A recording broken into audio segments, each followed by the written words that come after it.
मेघालय मुख्य रूप से कृषि प्रधान राज्य है। ठीक है, जो मेघालय है वो कृषि प्रधान राज्य है। वहाँ पर कृषि खेती बाड़ी सबसे ज़्यादा होती है। यहाँ की जो 80% आबादी है वो अपनी आजीविका के लिए किस पर निर्भर है? खेती बाड़ी पर निर्भर है। यहाँ की जो मिट्टी है और जलवायु है वो बागवानी, ठीक है, खेती बाड़ी और फलों सब्जियों के लायक अनुकूल है। मेघालय की जो जलवायु है वो आर्द्र है। ठीक है, चेरापूंजी के पास मौसिनराम नामक जगह पर 500 सेंटीमीटर तक की वर्षा होती है। आर्द्र मतलब होती है बच्चों की जिसमें नमी होती है। ठीक है, जिसमें जलवायु में नमी होती है, वो तो होगी क्योंकि वहाँ पर ज़्यादा बरसात होती है। यह दुनिया में सबसे अधिक वर्षा वाला स्थान है। यहाँ वर्ष के अधिकांश महीनों में वर्षा होती रहती है तथा अधिक वर्षा के कारण ये जो घाटियाँ हैं वो गहरी और घने जंगलों से भरी पड़ी हैं। ठीक है, अधिक वर्षा होगी तो जंगल में अधिक पेड़ पौधे उगेंगे। ठीक है, घाटियाँ बन गई हैं पूरी। गारो पर्वत पर कहीं कहीं इतने घने वन हैं। गारो जो पर्वत है, मैंने 3 आपको बताए थे। ठीक है, गारो, खासी और जैंतिया की पहाड़ियाँ हैं। तो जो गारो पर्वत हैं वहाँ पर तो इतने ज़्यादा वन हैं कि जंगली जानवर भी उन्हें पार नहीं कर पाते। ठीक है, वो इतने गहरे हैं, जो पेड़ उगे हुए हैं पेड़ पौधे वो इतने गहरे हैं कि जानवर भी उनको पार नहीं कर पाते। वनों में खूंखार जानवर, जहरीले सांप और कीड़े मकोड़े भरे पड़े हैं।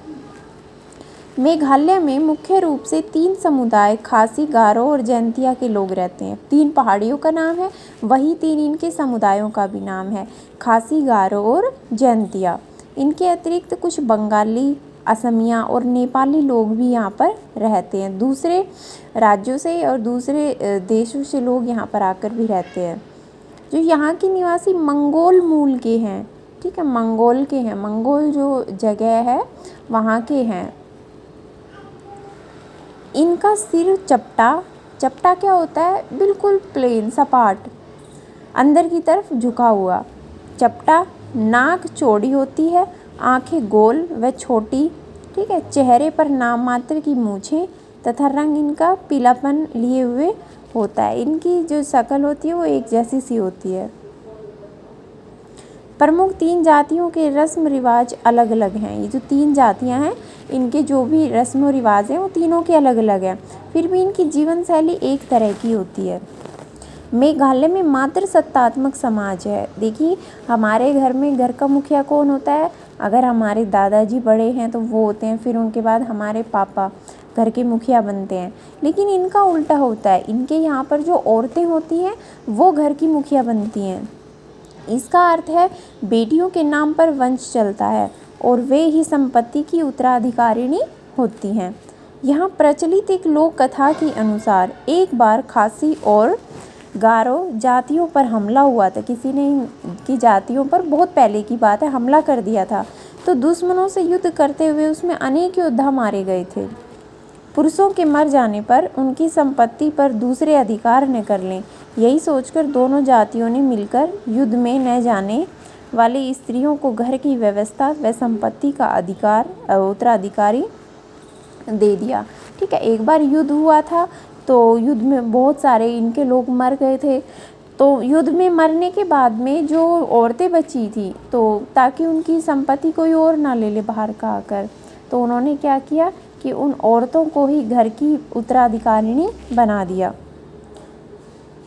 इस व्यवस्था के अनुसार विवाह होने पर लड़की ससुराल नहीं जाती बल्कि पति उसके घर आकर रहता है। देखिए, हमारे समाज में क्या होता है, शादी करके लड़की ससुराल जाती है। ठीक है, लेकिन इनके उल्टा होता है, इनके जो लड़का होता है वो लड़की के घर पर आकर रहता है और परिवार के भरण पोषण का अधिकार पिता का होता है। संपत्ति की उत्तराधिकारिणी सबसे छोटी कन्या होती है। ठीक है, सबसे जो छोटी लड़की होगी वो उनकी सारी संपत्ति की मालकिन होगी। मामा उसका सलाहकार होता है। उत्तराधिकारिणी को नौकना कहा जाता है यहाँ पर। ठीक, नौकना बोला जाता है। और उसका पति क्या कहलाता है? नौकरम कहलाता है। नौकना वो लड़की हो गई और नौकरम उसका पति हो गया। इसका अर्थ है घर का रखवाला।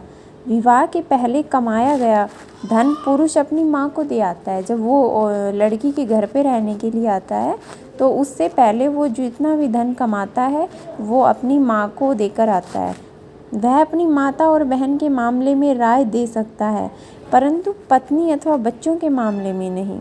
ठीक है, वो अपनी माता के बारे में तो कोई राय दे सकता है, उनके जिसको वो छोड़ कर आया है, लेकिन अपनी पत्नी और बच्चों के मामले में वो कोई राय नहीं दे सकता। मेघालय के जनजीवन में खेलकूद का विशेष महत्व है।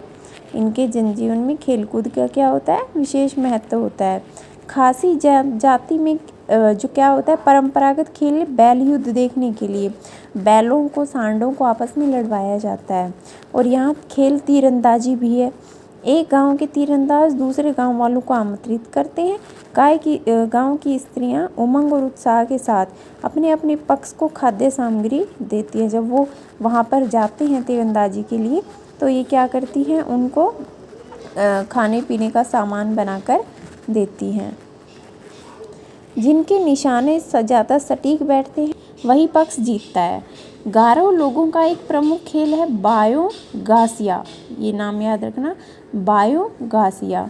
ठीक है, क्या है, खासी वालों का तो है बैल का युद्ध और गारो वालों का है बायो गासिया। इसमें क्या किया जाता है, बांस के सहारे एक दूसरे को पछाड़ते हैं। कुश्ती की तरह एक खेल गोग्रिपा भी यहाँ खेला जाता है। बहुत सी बातें यहाँ मौखिक और परंपराओं द्वारा जीवित हैं। मतलब कुछ बातें हैं जो पुरानी इनकी कहानियाँ बनी हुई हैं, लोक कथाएँ बनी हुई हैं, जिनमें कहावतें, रीति रिवाज, लोकगीत, लोक कथाएँ आती हैं। अतिथि का स्वागत यहाँ के लोग सुपारी से करते हैं। अतिथि का स्वागत किससे करते हैं, ये लोग सुपारी से करते हैं। यहाँ की खासी भाषा बहुत समृद्ध है। यहाँ की अपनी कोई लिपि नहीं है। ठीक है, क्योंकि बाहर के हैं ये, तो इनकी खुद की कोई लिपि नहीं होती। संगीत और नृत्य तो मेघालय का जीवन है।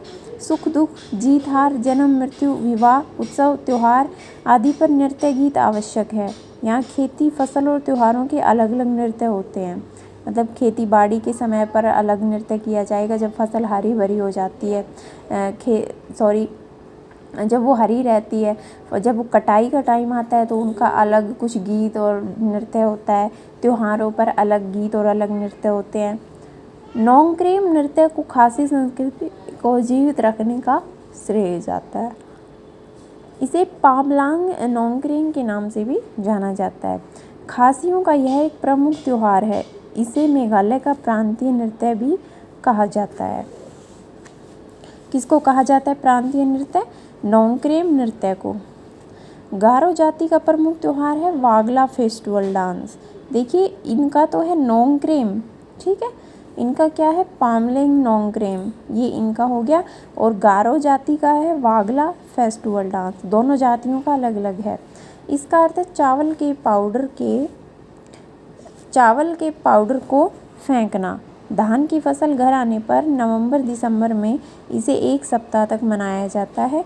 यह ईश्वर के प्रति फसल के लिए कृतज्ञता का पर्व है। वो मतलब भगवान को अर्पित करते हैं, जो अच्छी फसल उनकी होती है तो वो भगवान में श्रद्धा दिखाते हुए इस त्यौहार को मनाते हैं। गारो लोग अपने देवता सलजोंग, और किसको, सूर्य देवता को बोलते हैं, वो के सम्मान में अक्टूबर नवंबर में एक सप्ताह तक चलने वाले त्यौहार वांगला को क्या करते हैं, मनाते हैं। इनका भी अक्टूबर में नवंबर में चलता है, उनका भी अक्टूबर नवंबर में चलता है, इनका नवंबर दिसंबर में। त्योहार के अंतिम दिन एक साथ 100 ढोल बजते हैं। मेघालय को प्रकृति का अनमोल वरदान मिला है। इसकी राजधानी शिलांग भारत के सुंदर हिल स्टेशनों में से एक है। यहाँ की जो शिलांग जगह है ना, राजधानी है मेघालय की, उसको एक सुंदर हिल स्टेशन माना जाता है। यहाँ की सबसे ऊंची चोटी शिलांग पिक। सन 1874 में कर्नल हेनरी हॉपकिंसन ने शिलांग शहर का निर्माण कराया था। यहाँ उच्च शिक्षा संस्थान व महत्वपूर्ण कार्यालय भी है शिलांग के अंदर। और इससे 50 किलोमीटर दूर चेरापूंजी जगह है। यहाँ जाने के लिए घुमावदार सड़कों, गहरे दर्रों और खाइयों के निकट से रोमांचक सफ़र पूरा करना होता है। क्योंकि देखिए, ये एक पहाड़ी एरिया हो गया, इसलिए यहाँ पर क्या होता है, फिर पहाड़ पर जो घुमावदार सड़कें बनी होती हैं उन पर चलना होता है। चेरापूंजी शिलांग से पहले 1864 तक चेरापूंजी राजधानी थी, लेकिन बाद में फिर शिलांग को मेघालय की राजधानी बना दिया। मेघालय अपने विविध रीति रिवाजों, बहुरंगी संस्कृति, मनोरम प्राकृतिक परिवेश, खुशमिजाज संगीत और नृत्य प्रेमी समाज का अनूठा संगम है। यहाँ पर रीति रिवाजें भी मनाई जाती हैं पूरी तरह से, ठीक है। बहुरंगी संस्कृति मतलब अलग अलग तरह की संस्कृति भी है। मनोरम प्राकृतिक परिवेश है क्योंकि चारों तरफ प्रकृति से घिरा हुआ है। खुशमिजाज, यहाँ पर संगीत भी होता है। और नृत्य प्रेमी समाज है क्योंकि इनका चाहे कुछ भी छोटा भी उत्सव हो बड़ा भी नृत्य जरूर होता है। हमारी भारतीय संस्कृति की विशेषता अनेकता में एकता का जीवंत उदाहरण है। यहाँ चारों ओर उल्लास और हर्ष मनाते, श्रम की साधना के गीत गाते लोग आपस में मिलजुल कर रहते हैं, ठीक है। तो ये था हमारा भारत का एक प्राकृतिक छटाओं से घिरा एक राज्य मेघालय, ठीक है। इसको पढ़ेंगे और इसके जो भी इसमें बातें दी गई हैं मेघालय के बारे में, उसके इतिहास के बारे में, तो वो हम जानेंगे।